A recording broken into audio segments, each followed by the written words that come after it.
Karen Bruno, and we're here to talk about the Boyle Street Outreach Services. You've been working with Shawn for 10 years. You must be, I guess, impressed or pleased to see the progress that's happened in this young man. I am. He's very impressive. He's done a lot of things to make change, and has respected the process and respected, who he is and where he comes from, and has given a lot back to the community for sure. So how does your group work then? Somebody like Shawn comes to you and says that they need some help, and or they're referred to you. How do you then try and get them headed in the right direction?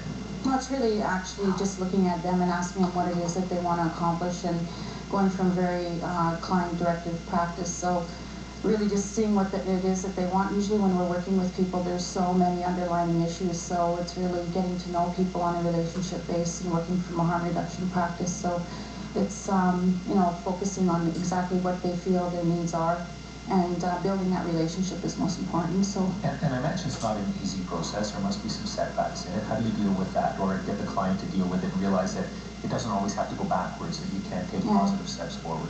Well, it's a learning process. You got to look at life as a learning process. I mean, we can't always expect people to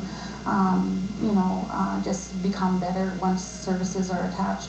It's actually looking at where the mistakes were and just continuing to learn from those mistakes. And it's also looking at success totally different. You look at the little successes and celebrate those instead of looking at all the negatives and stuff. So and again, just using that harm reduction principle really works for our population. So. Right.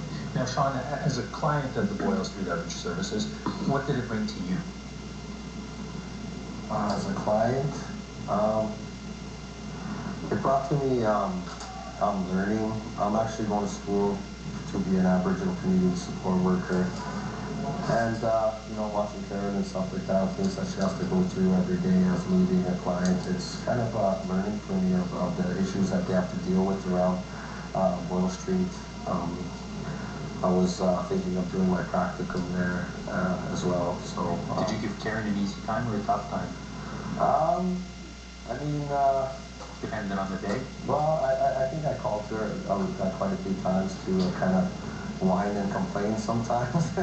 A little stressed out and stuff like that, and call her quite a bit whenever I need some good advice. And Karen always sets me right back on track whenever I'm stressed out or thinking negative about anybody. She always humbles me and makes me see the good side of things all the time. Right. It must make you grateful you've got somebody out there like Karen that's willing to step up and do the work that's necessary to help out. Oh yeah, I'm really fortunate to have Karen in my corner, and Boyle Street as well. They have a wonderful staff there. Co-hunter Jane Slessler, who's been working with me. Jane Slessler has worked a lot with me, helping me all the time when I need help with forms or anything at all. They help me out all the time. Yeah. You've got an event coming up that you're going to be using to help out people as well. Tell us about the concert. We have a mini hip-hop rap concert coming up tomorrow night, and it starts at 6 and goes till 9.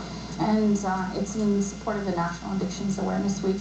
Thought it would be good to sort of showcase some of our local talents, and we've got Shawn and some of the other guests that are non-status, and the other guests that are going to be showing. We've got some young community members who also have a lot of talent, who might have been where Shawn was at one point and need to find a way to express himself. And we want to sort of honor that and show that. We also have a documentary that was done by one of our young ladies who went to school with Boyle Street and also Access Services, and that was Angela Gladue. She'll be showing her documentary, which is going to be really quite interesting. It's a documentary showing and comparing Aboriginal culture with hip-hop culture, and the 5 or 4 elements of what's the similar and the differences between that. So. Okay, well, let's put up the information in case it's something you'd like to check out tomorrow night.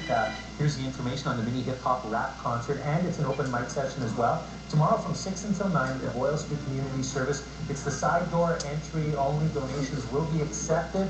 10116 105th Avenue. So there's no cost involved, but if you can donate, that would be appreciated. Yeah. Thank you very much, Karen, for coming in. We're going to get you all set up, and you're going to perform for us in the next segment. Looking forward to that. Right now, though, we're going to be heading back to the Insurance Center. Here's Bridget with the behind-the-scenes look. So our tour of this